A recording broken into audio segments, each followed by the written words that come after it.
जादुई अंगूठी। नंदू बहुत उदास था। उसकी किताबें उसके सामने खुली थीं, लेकिन उसका मन कहीं और था। वो अपनी प्रेमिका कलावती के बारे में सोच रहा था, जिसे वो बहुत पसंद करता था।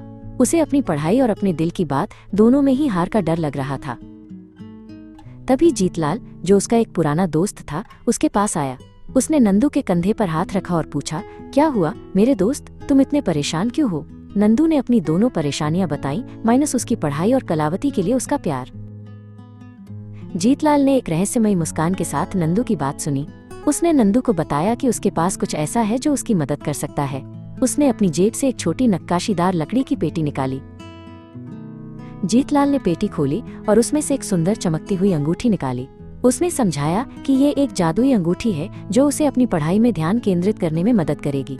उसने कहा कि ये उसके दिमाग को तेज और स्पष्ट कर देगी। नंदू ने अंगूठी ली और उसे अपनी उंगली में पहन लिया। उसे अचानक एक स्पष्टता का एहसास हुआ।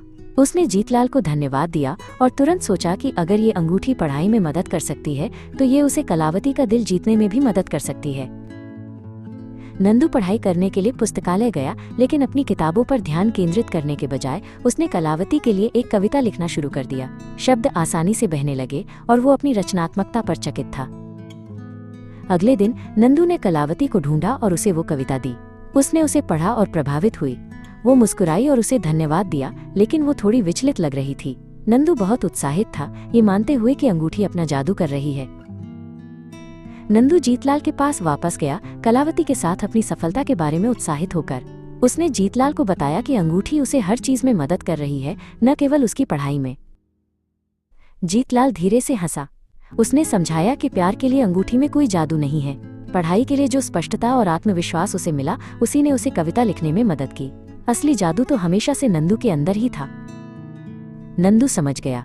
उसे एहसास हुआ कि अंगूठी सिर्फ एक प्रतीक थी और उसकी अपनी कड़ी मेहनत और आत्मविश्वास ही उसकी सफलता का असली स्रोत थे।